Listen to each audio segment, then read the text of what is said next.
Muy buenas familia. Bueno, vamos allá con el October, con esos cómics que me marcaron. Y hoy hablaremos de un cómic que, bueno, marcó mi infancia, uno de los que me marcó más en mi infancia. Yo recuerdo mis primeros recuerdos leyendo cómics.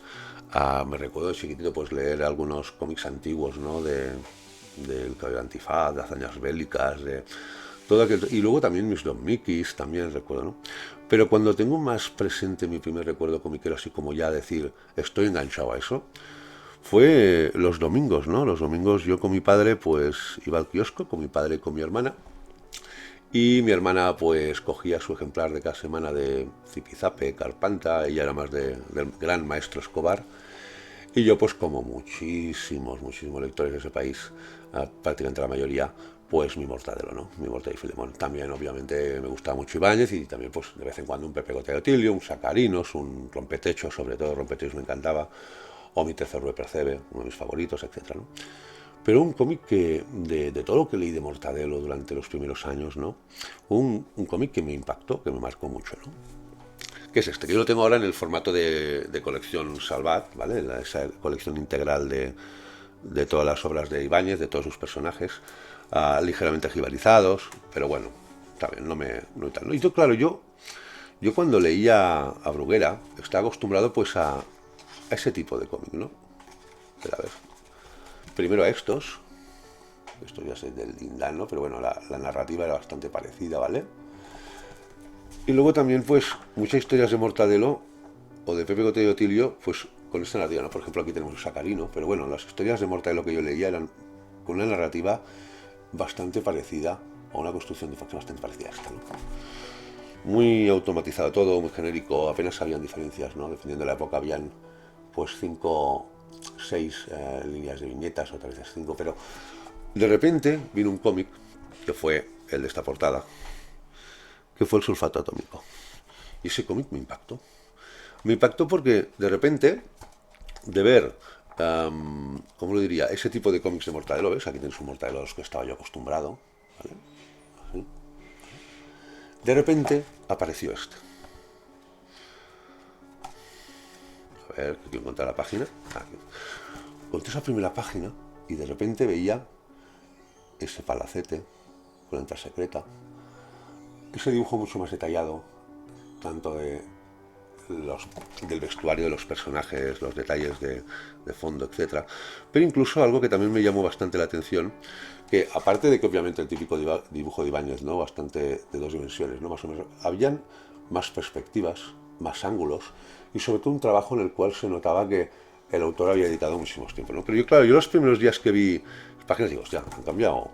Yo, claro, con toda mi inocencia, ¿no? Infantil, esto lo ha dibujado el mismo señor, esto es del mismo autor. Luego, obviamente, al mirar las firmas y todo, pues vi que sí, ¿no? Pero como que era otros, parecía otra obra, los personajes evidentemente no conservan perfectamente su idiosincrasia y sus características, pero me llamó mucho la atención y dije, jope, ¿por qué no dibuja de esa manera tan chula el resto de historias, ¿no? Luego con el tiempo pues descubres pues el ritmo editorial brutal a lo que están sometidos los autores de Bruguera en aquella época. Era la época ya en que Ibáñez tenía de publicar mensualmente Mortadelo, Rompetechos, Pepe Goteo de Tilio, 13 Rue del Percebe, Botón y Sacarino. Hades también hacía todavía algunos personajes como la hermana Gilda, los personajes más anteriores. También ya sabemos de la polémica que ha habido estos últimos años, ¿no? Referente a pues eso, ¿no? A esa gente pues que trabajaba un poco pues eso, ¿no? Que lo que se dice que Ibáñez se ha negado a facilitar los nombres de los ayudantes que tenía para entintar o para acabar sus páginas, ¿no? Yo no entré en esa polémica, ¿veis? Pero por ejemplo cuando veía páginas así, con más perspectiva, con mucho más trabajado, yo me quedé perplejo. Luego te ibas fijando, ¿no? en detalles de las portadas y decías, no, es que este hombre pues ha tenido tiempo, o le han dado tiempo, o ha querido hacer un cómic, pues como normalmente dibuja las portadas.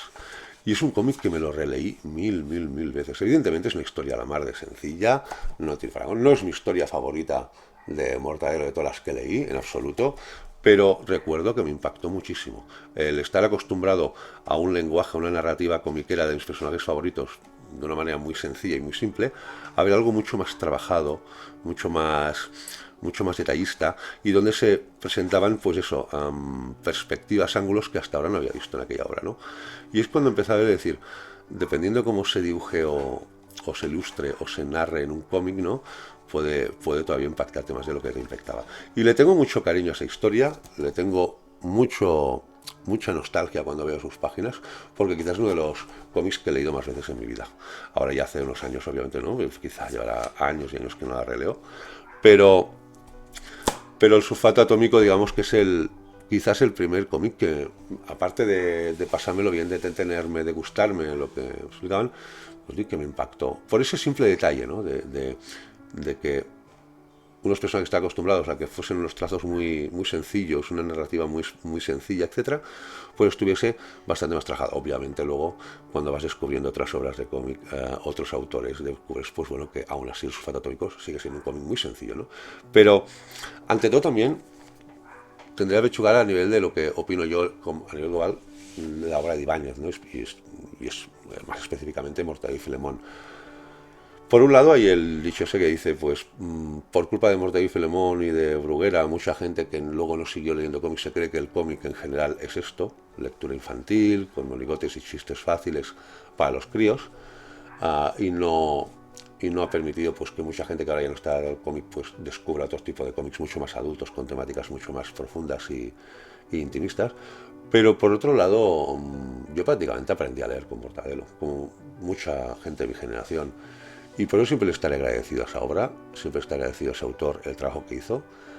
Independiente luego, cosas que sabemos, cosas que no sabemos ni a lo mejor no sabremos nunca, de toda esa gente que estuvo detrás de Ibáñez ayudándole a llevar a cabo esa descomunal tarea acumulada que había cada mes.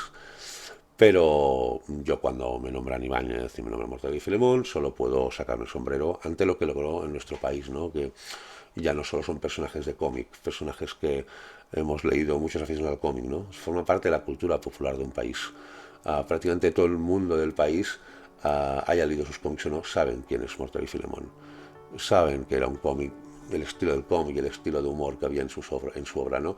Y esas obras que trascienden al medio y que se vuelven personajes universales, ¿no? Como pueden ser otros personajes del cómic franco-belga, etcétera, ¿no? Que aparte de personajes de cómic son personajes ya universales. Hay gente que tiene decorada su casa con figuras de personajes de cómic y ni siquiera a lo mejor ha leído nunca un cómic de ellos, ¿no? Yo esas obras las admiro mucho, porque todo cómic que consciende a trascender a su medio, y forma parte de la cultura popular, algo habrá hecho fuera normal sus autores y su editorial, apostar por esos personajes para llegar a ese punto, ¿no? Pero bueno, dentro de lo que lleva, un cómic muy sencillo, sin más historia que esa, pero bueno, es el primer cómic que me marcó, sobre todo por el tema que os he comentado, ¿no? del cambio de grafismo. Sulfato atómico, Francisco Ibáñez, Mortadelo y Filemón, el primer cómic de ese octubre. Nos vemos mañana en el siguiente vídeo y a ver si os gusta la siguiente obra, que seguiremos con los cómics de mi infancia, de mi infancia juventud, y volveremos con un clasicazo del cómic de entretenimiento. Nos vemos en el próximo vídeo. Ser felices sobre todo.